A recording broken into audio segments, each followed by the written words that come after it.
Você está ouvindo Biologia in Situ Podcast.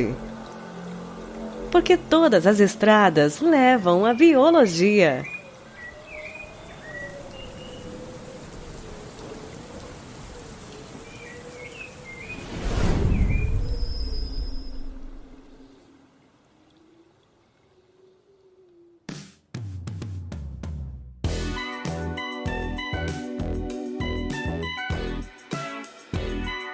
Bom dia, Biovintes! Tudo bem com você? Essa semana que tá aqui nascendo mais um episódio do Biologia in Situ Podcast. Hoje, Ricardo aqui, e eu não tô sozinho, tô o Vitor aqui comigo. Tudo bem por aí, Vitor? E aí, Ricardo, tudo bem? Tudo bem por aqui? Como é que você tá? E aí, Biovinte? Quanto tempo, né? Fazia um tempinho que eu não aparecia pra fazer a locução dos episódios, mas cá estou eu.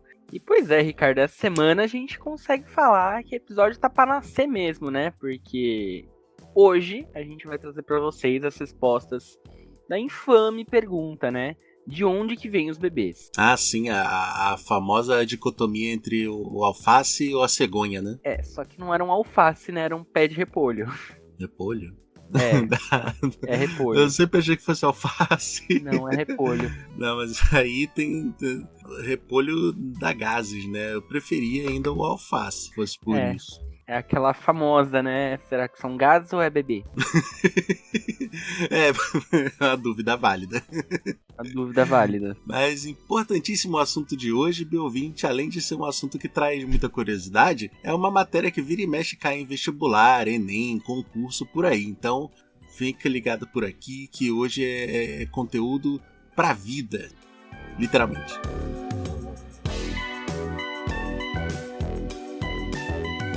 Vitor, quando eu era mais novo, eu achava muito bonitinha a história da cegonha, que ia carregando os bebês pelo céu, até porque era a cena inicial do filme do Dumbo, né? E o filme do Dumbo começa com várias cegonhas trazendo vários filhotes para todas as mamães animais do circo, né? Eu ficava imaginando também, ficava voando no pacotinho que a cegonha carregava, vendo todo mundo lá de cima quando era pequeno. Ai, só você mesmo, Ricardo. A gente consegue citar algumas outras origens mitológicas ainda, né? Essa da cegonha acho que é a mais conhecida aqui no Ocidente. Mas a gente também tem a história da Rapunzel, né? Na história original lá, ela nasce de uma cabeça de repolho, não alface. Ah, poxa. Ou até mesmo a gente consegue citar o Momotaro, né? Da mitologia japonesa, que nasceu de um pêssego gigante. Pêssego? Tá, tudo bem, né? Você tava falando aqui de alface e repolho, o que é um pêssego também? Talvez essas histórias sejam mais fáceis de contar para as crianças do que a que a gente vai falar agora, né? Começando do começo, para início de conversa, a gente precisa sair de uma relação sexual entre um homem e uma mulher. Lembrando que aqui a gente está falando de definição de um corpo biológico, né? Masculino e feminino. Isso aí, gente. Durante a relação sexual, o homem, ele vai liberar os espermatozoides, os famosos gametas masculinos, que vão de encontro ao óvulo, o gameta feminino. O único objetivo dos espermatozoides é bem simples, né? É ganhar a corrida germinativa contra os seus iguais e conseguir penetrar e fecundar o óvulo. Dessa junção, então, surge o zigoto, que é uma célula única que contém o material genético tanto da mãe quanto do pai, né? O famoso 50% de cada um. Pois é. E, Ricardo, te falam que você é a cara da sua mãe ou a cara do seu pai? Ah, falam mais que eu pareço mais meu pai. Pra mim, sempre falam da minha mãe quando eu tô do lado dela. Quando chega meu pai, falam que eu sou a cara dele. Ou que eu sou uma mistureba dos dois. Bem, o zigoto, então, é a primeira fase do desenvolvimento do organismo multicelular, que vai começar a se dividir rapidamente através da mitose, processo de divisão celular. Embora aconteçam essas divisões, a nossa massa de células ela não aumenta, ela fica do mesmo tamanho do zigoto, porém mais densa, com mais células. Aí que chegamos ao primeiro estágio embrionário, a mórula. Ah, sim, a marula, eu gosto. Ricardo, não é a marula, é mórula. Não tem ninguém falando de bebida aqui. Ah, não, Perdão, não ouvi direito, mas assim, errado eu não tô, né? Porque assim, muitas noites que terminaram numa gestação podem ter começado numa amarula, né? É. Mas assim, olhando bem pra mórula, né? Corrigindo aí a minha falha, ela realmente parece assim uma amorinha, né? Porque ela é pequena e por fora você vê ela cheia de bolinhas. É um estágio que as células, que agora a gente chama de blastômero, elas se dividem muito rapidamente, formando essa massinha sólida. Realmente, né? Chega a ser uma comparação que até muitos professores, eles fazem para os alunos decorarem esses estágios, né? Tipo, só lembrar que o estágio da mórula, ele parece uma amorinha, né? A mórula, então, ela continua a realizar essas divisões celulares, além de acontecer um segundo processo. As células do interior da mórula, elas vão começar a migrar para as extremidades, formando então uma cavidade cheia de líquido em seu interior, que a gente vai chamar de blastocele. Nessa fase, podemos até dizer que o nosso futuro pequeno embrião parece uma bola de futebol, onde as células formam como se fosse uma casca, e o seu interior tem uma cavidade que vai ser oca aí, né, preenchida desse líquido. Essa eu sei, essa fase a gente chama de blástula, né? Que pode parecer com o Pokémon Blastoise, mas não tem nada a ver com ele. Talvez tenha a ver porque... Não gera canhões. Mas em algum ponto ele foi uma célulazinha, um conjuntinho de célula pequeno, né? Quem sabe tem Blástula em Pokémon também. A gente vê isso mais pra frente. Quem sabe o dia que a gente voltar aqui pra falar de Pokémon. Sim. Ou o dia que alguém lançar, né, um livro sobre embriologia Pokémon. Exato. Mas pode ter certeza que o dia que esse livro sair a gente fala dele aqui. Bom, mas vale a pena ressaltar também que essa migração de células aí ela não acontece de qualquer jeito, né? Quando a gente tem a formação dessa blástula, dessa bola de futebol, a gente pode ver que existem dois tipos de célula. Alguns blastômeros menores, que a gente chama de micrômeros, que ficam na região superior, na parte de cima, e outros maiores, que são os macrômeros, que ficam na parte de baixo. Além disso, essa blástula, ou blastocisto, ela é formada por duas camadas principais. O trofoblasto, que vai formar a placenta mais para frente, e o embrioblasto, que vai dar origem ao embrião depois. Esse blastocisto, então, ele vai viajar pelas trompas uterinas até chegar no útero. E é exatamente nesse momento que ele vai se implantar na parede uterina, o tão conhecido aí, né, endométrio. E é isso mesmo que você ouviu, Bill20, você não ouviu errado. Isso quer dizer que a fecundação, ela geralmente ocorre nas trompas uterinas e não no útero, onde a gente realmente acha, né, onde a gente tem uma concepção geral, a gente acha que a fecundação é no útero direto, né, o espermatozoide vai encontrar o óvulo no útero. Não! Essa implantação normalmente ocorre uma semana depois da fecundação do óvulo. Aí sim a gente começa a chamar esse montinho de células de embrião. Antes disso, não. Durante então as próximas 8 semanas, a gente vai ter dois processos importantíssimos, a gastrulação e a organogênese. Bem, a gente chama de gastrulação, né? Esses nomes estranhos aí que biólogo adora complicar, né, a vida, porque a gente não consegue colocar nomes mais simples, mas a gente chama de gastrulação a fase de formação da gástrula, olha só, que é o nosso próximo estágio aí embrionário, onde os macrômeros eles começam um processo de invaginação, ou seja, eles meio que afundam, né, para dentro da blastocele.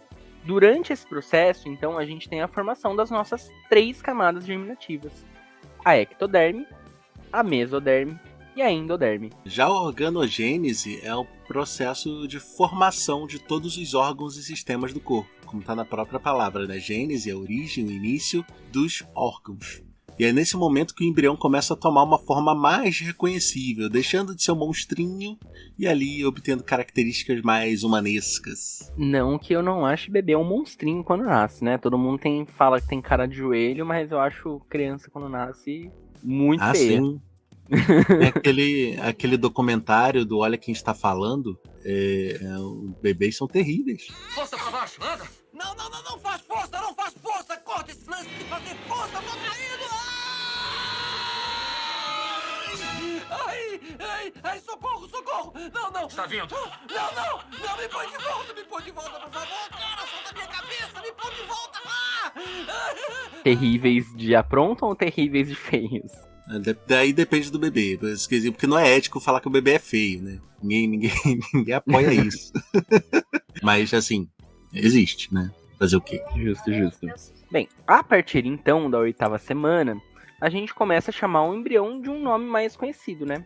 O feto. Gracinha de potência! E é esse período fetal que ele vai ser marcado pelo crescimento e pela maturação dos nossos órgãos e dos nossos sistemas. Peraí, Vitor, mas vai começar com esse negócio de semana já? Eu não entendo quando a pessoa fala que tô grávida de 17 semanas. Como que eu faço a conta disso? O mês tem 4 semanas, certo? A gravidez dura 40 semanas, então dá 10 meses. Mas como é que a gente sempre ouviu que são 9? Não fecha essa conta. Que bom que você tocou no assunto, Ricardo, porque eu também não sei fazer essa conta. Mentira, a gente sabe por causa que a gente pesquisou, mas eu sempre me confundo.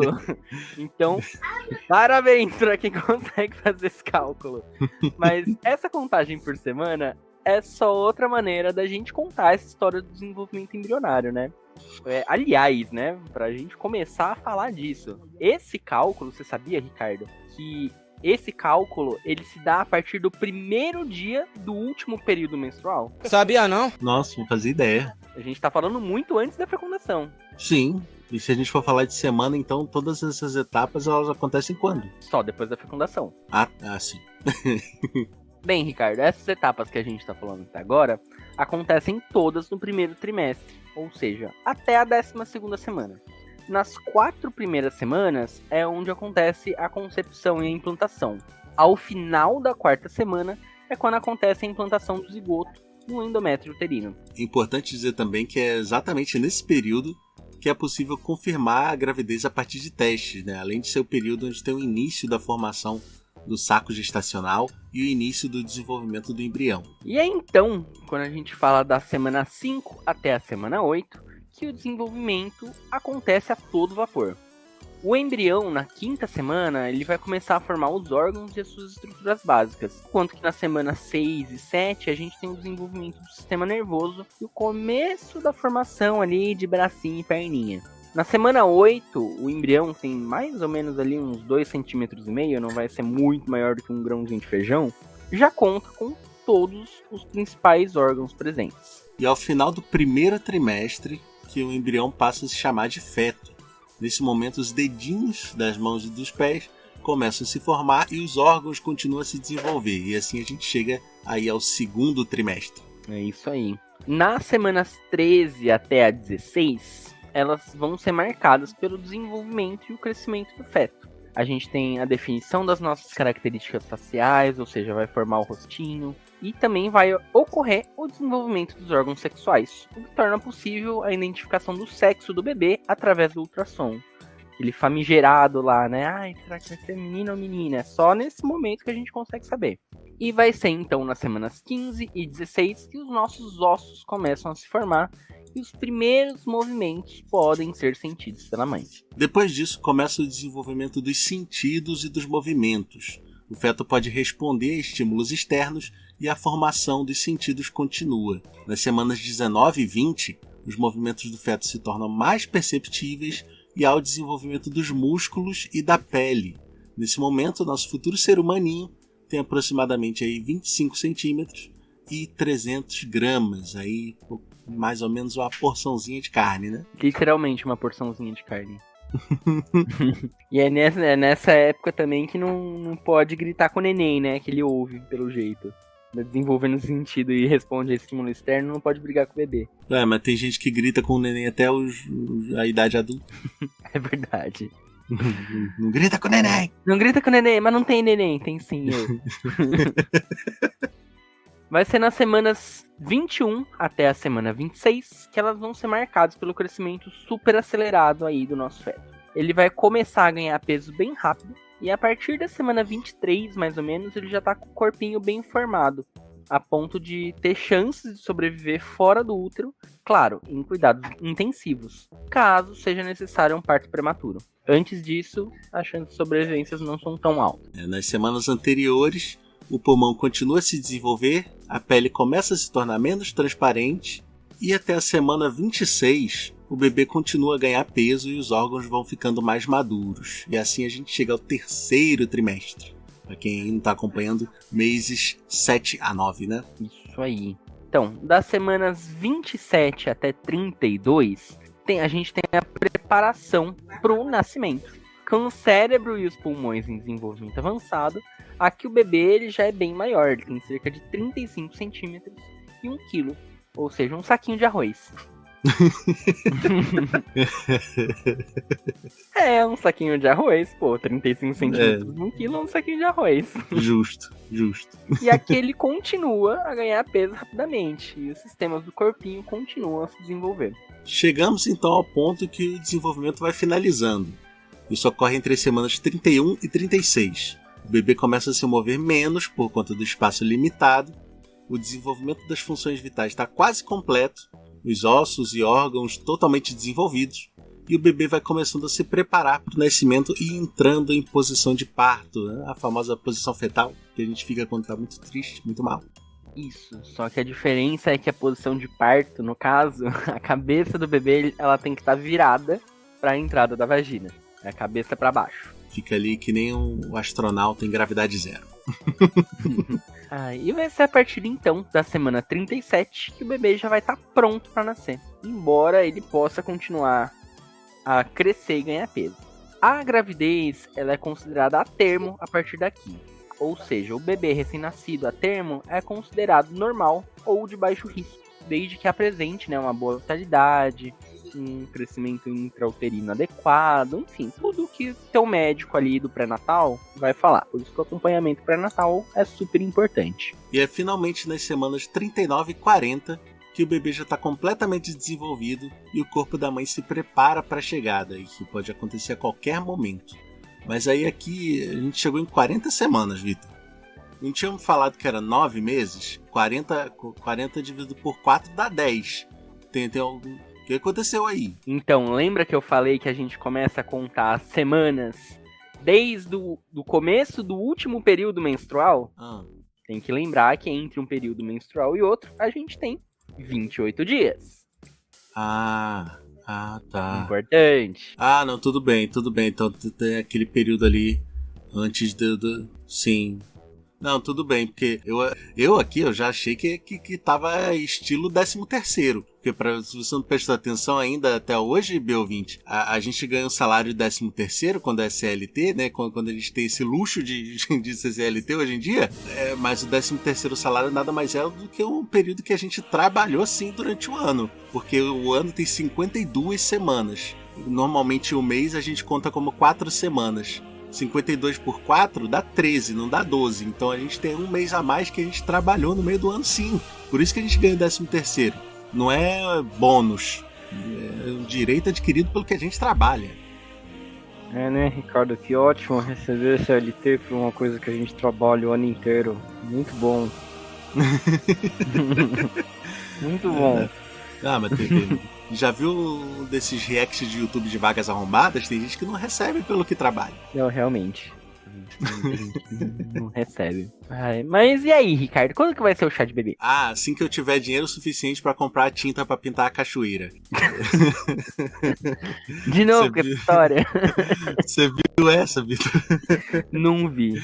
Eu lembro que você me contou, mas... É a história de um simpático casal que foi fazer o chá revelação do bebê deles de frente por uma cachoeira numa área, não sei se era parque, se não era, mas era uma área, né?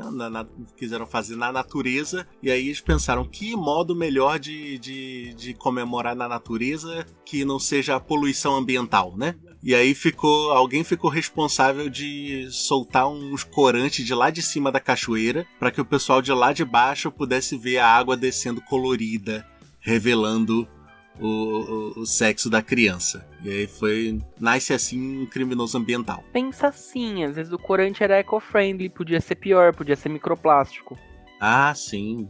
O pessoal que decidiu pintar uma cachoeira vai ser muito vai ser muito ecológico mesmo. Podia ser pior. Não tô falando que não é ruim, tô falando que podia ser muito pior. Sempre pode, né? Podiam ter decidido substituir totalmente a água por tangue. Podiam ter pintado 2 cachoeiras. Já pensou se fosse gêmeos? Iam ter que pintar 2 cachoeiras. Quero nem saber como ficou a cidade abaixo da cachoeira. Aparentemente com água rosa ou azul. Como a gente já mencionou antes, é possível determinar o sexo biológico do bebê por volta da 13ª semana de gestação. Nessa fase, o feto ainda não tem uma vagina ou pênis propriamente ditos. Em vez disso, possui um tubérculo genital, que é a forma inicial da genitália. Ou seja, uma cenoura não, né? Uma batata. Uma batata genital, isso. Batata genital. A determinação do sexo, ela será feita com base na inclinação aí da batata, do tubérculo. Se ele estiver alinhado verticalmente em relação à coluna, o bebê vai ser do sexo feminino. Por outro lado, se esse tubérculo estiver inclinado em um ângulo de cerca de 30 graus em relação à coluna, é um indício que o bebê será do sexo masculino. Ué, mas depende só da inclinação? Se minha mãe tivesse ficado deitada por mais um tempo, eu tinha nascido menina, então? Isso mesmo, Ricardo. Não, mentira. Ah, não me confunde, poxa. Embora a gente fale, né, dessa inclinação aí do tubérculo genital, é importante salientar que o sexo do bebê, se ele vai ser menino ou menina, né, é determinado pela composição genética. A gente tem aí, o ser humano, a gente tem 2 cromossomos que são importantes para isso, vocês já devem ter ouvido, bio20, são os nossos cromossomos sexuais, que podem ser XX, se você é uma menina, ou XY, se você é um menino. Claro, aqui a gente tá falando sempre de sexo biológico. E aí a gente tá falando do mais básico, né? Sem contar as combinações XXX, XXY, que pode acontecer também. Sim, que aí a gente tem o caso de algumas falhas genéticas, a gente chama até, tem algumas, são síndromes que a gente chama? Acho que é, né? Síndrome de Crohn, XXY, se não me engano. Acho que é. Mas essa definição, o ponto que a gente quer chegar é que essa definição ocorre no momento da fecundação. Ou seja, a diferença entre o feto ser masculino e o feto ser feminino é estabelecida pela informação genética contida no espermatozoide e não no óvulo, como todo mundo acha, né? Tem marido que briga com a mulher até hoje. Ai, você nunca me deu um filho homem. É culpa do homem. Porque o único que consegue ter cromossomos Y nos seus gametas é o homem. Ou seja, o primeiro Nem gameta... isso ele fez direito. Nem isso ele fez direito. Não, mentira. Não tem essa de fazer direito entre o filho ser homem ou ser mulher. Tipo, gente. Eu tenho um quinto também.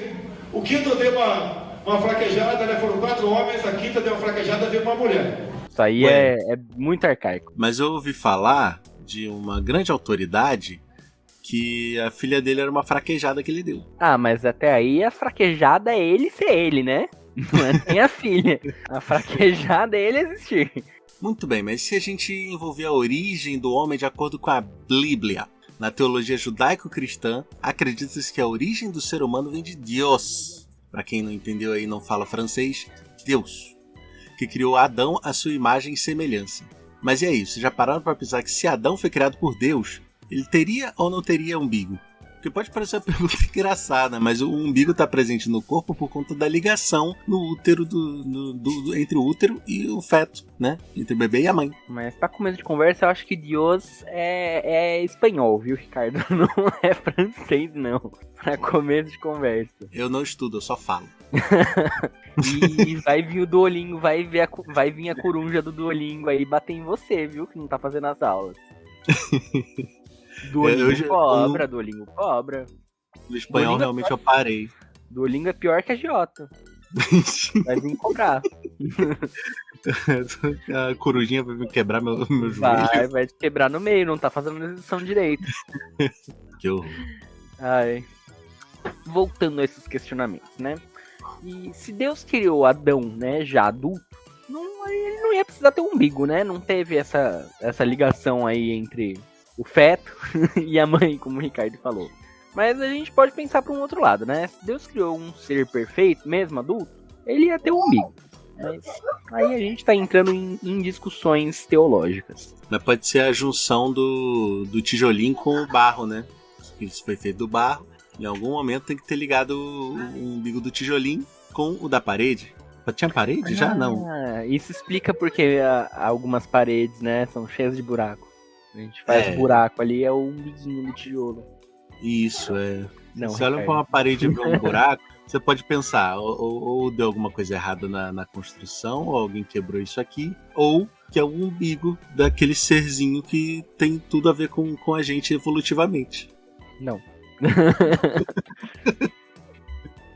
Se vocês encontrarem buracos na parede, B20, Contatem o arquiteto ou o pedreiro, porque é problema na construção. Não tem nada a ver e não vai sair um bebê da sua parede. Ah, você não sabe? Eu sei. Conhece minha parede? Não vai. Tá, mas nessa história, como que surge a mulher, então? Que a Bíblia diz: da costela que havia tirado do homem, Senhor Deus fez uma mulher e a levou até ele. Então o homem disse: esta, por fim, é o osso dos meus ossos, a carne da minha carne. Ela será chamada mulher, porque do homem foi tirada. O que não faz muito sentido na nossa língua, porque mulher e homem não tem a mesma origem de radical na palavra, né? É, né? É que a origem de radical, no caso, ela vem do inglês, né? É do anglo-saxão. Que tem lá o man e o women. Mas é bem mais antigo que isso. Então essa versão aí também já não é muito originalzinha, porque não tinha inglês na época da... Sim, não tinha inglês na época, realmente. Essa é a Bíblia do Rei James que a gente pegou? É a Bíblia do Henrique IV, né? Tinha que ser. Mas isso daí, né, Ricardo, voltando a essa discussão, isso daí é uma concepção muito arcaica, né, de que a mulher, ela surge do homem. Hoje, em termos de genética, tem algumas pessoas que até acreditam, né, tem essa teoria. Na verdade, o cromossomo Y, ele surgiu do cromossomo X, né, ele tem algumas partezinhas homólogas ali, mas eles são 2 cromossomos diferentes. Imagina se existe uma teoria que o cromossomo Y ele seria um cromossomo X, só que quebrado ali, tá faltando uma parte. E a gente tem uma noção, né, que o sexo ele é definido pelos nossos cromossomos sexuais, né? Não tem nada a ver isso de tipo, mulher veio do homem. Não, gente.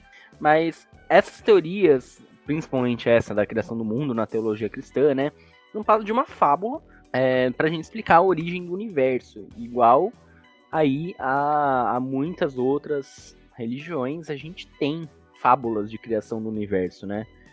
No hinduísmo, no shintoísmo. Sim, para nossos ouvintes cristãos que estão ofendidíssimas nesse momento, pensem o seguinte: você acredita piamente na visão de mundo de outras religiões que não a sua? Não.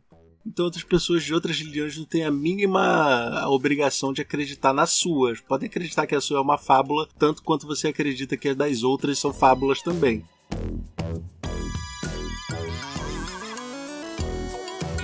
Mas voltando então ao tópico da gravidez, para muitas mulheres descobrir uma gestação é sinônimo de alegria, da realização de um sonho, e a maioria das pessoas percebe que está grávida entre 4 e 12 semanas de gestação. Isso pode ocorrer porque apresentam sintomas da gravidez ou porque não menstruaram. Mas imagina você estar grávida e não saber. O quê? Grávida e não sabia? Será que é do Espírito Santo? Será que o pai fugiu? Foi comprar leite? Foi comprar cigarro e não voltou mais? Hoje, no caso de família. Eu acho que é esse, inclusive, o medo de muitas mulheres, né? As meninas do grupo aqui do Bincito já confirmaram pra gente, né? O famoso medo da gravidez na adolescência aos 30 anos. Não é nem gravidez na adolescência, né? Imagina, tem uns programas, acho que até hoje, né, que fala aqueles programas de estava grávida e não sabia. Imagina, você ir no banheiro, porque você tá com vontade de ir no banheiro, sai um bebê. Deve ser... Eu surtaria. Sendo bem sincero, eu acho que eu surtaria. Com certeza, tem aquele do Discovery, não sabia que estava grávida. A pessoa não sabia, né? Horrível isso. Sim, mas esse, no caso, meu ouvinte, é o caso da gravidez silenciosa, né? A pessoa, nada ela vai levar a pessoa ali a acreditar que estava grávida. Isso pode acontecer porque ela não tem os sintomas da gravidez, ou ela pode confundir os sintomas da gravidez. Embora esse seja um evento raro, pode acontecer, né? Tem relatos de pessoas gestantes chegando ao pronto-socorro em trabalho de parto e descobrindo a gravidez naquele momento ali. Pois é, né? Quem gosta aí de série médica, já assistiu House, Grey's Anatomy, Tem pelo menos um episódio desses na série inteira. No mínimo. Vocês já devem ter visto. Caso a pessoa gestante tenha ciclos menstruais irregulares, seja lá por qual motivo, como estresse, rotina atarefada, questões hormonais, o alerta de um atraso na menstruação ele pode passar desapercebido. Às vezes, as gestantes alegam que estavam sim menstruando, porém isso pode ser na verdade um leve sangramento no início da gravidez, e aí acaba confundindo com a menstruação. Agora faz todo sentido. E além disso, né, a gente pode ter o caso de pessoas que se encontram acima do peso ou até mesmo pessoas obesas, que não podem perceber o crescimento da barriga. Algumas podem, inclusive, não perceber que ganharam peso devido à gravidez. Ou podem atribuir uma barriga normalmente inchada ali, né, ao consumo de determinado alimento, o famoso repolho aí que o Ricardo tá enchendo o saco desde o começo do episódio. Como é o repolho, será que é gases ou é bebê? Nunca sabe. Só daqui a 9 meses. Ou amanhã a gente descobre. Mas vai dizer que não é uma pergunta válida. Não. Normalmente, 99% dos casos a gente sabe quando é gases e quando que é bebê, né, Ricardo? Tá, mas e o feto se mexendo na barriga? Não é possível que alguém não perceba isso? Então, né, a maioria das pessoas, ela não sente o feto se mexer até cerca de metade ali da gravidez, né? Como a gente falou, tem um momento ali que o bebê ele começa a ser mais ativo, porque a gente vai ter o começo da formação dos ossos, né? Antes disso ele não vai se mexer. E se a pessoa sequer imagina que possa estar grávida, essas movimentações podem ser associadas a qualquer outra coisa que não um bebê. Imagina, tô com verme, tô sentindo uma movimentação, pode ser verme, pode ser cólica. Ah, sim, aquele negócio, tá grávida de quantas semanas? Desde a feijoada de ontem. Desde a feijoada de ontem. A paciente às vezes pode até sentir alguma coisa, mas não associa isso à gravidez, né? Porque a pessoa não consegue fazer essa associação, não acha que tá grávida. E caso você ainda tenha uma placenta anterior, ou seja, ela estando na parte da frente da barriga, isso fica ainda mais difícil de sentir os chutes, né, que a gente fala do bebê. Bom, muitas pessoas ainda duvidam que isso realmente possa acontecer e acreditam que as mulheres fingem não saber da gestação. O que a gente precisa entender é que essa gravidez silenciosa não é um caso de negação consciente, mas às vezes é uma falta de atenção ao próprio organismo.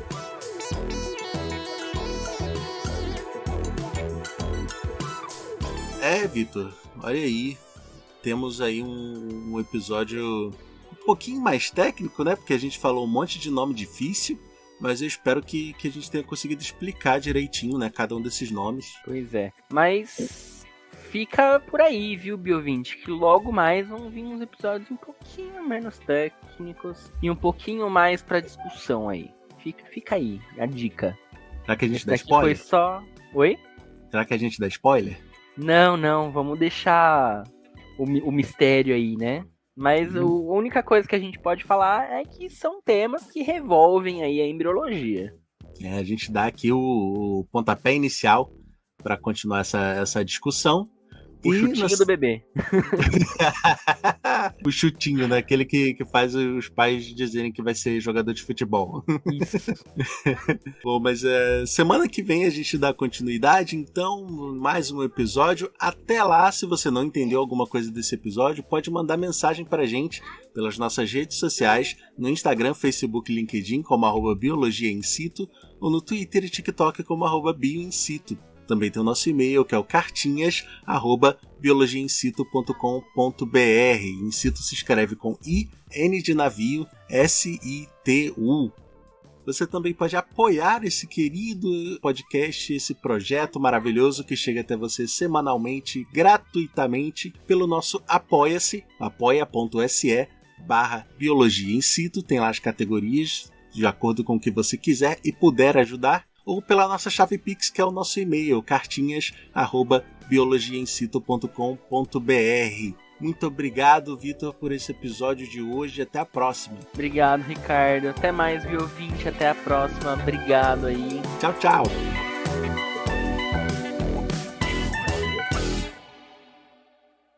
Esse episódio é uma produção do canal Biologia in Situ. Coordenação: Bruna Canelas, Cristiane Santos, Eloá Caramuru, Ricardo Gomes e Vitor Lopes. Pesquisa de pauta, Alice Saldanha. Revisão científica, Nádia Lopes. Roteirização, Vitor Lopes. Revisão textual, Lívia Sugahara. Locução, Ricardo Gomes e Vitor Lopes. Edição e mixagem de áudio, Ricardo Gomes. Arte de capa, Larissa Castro.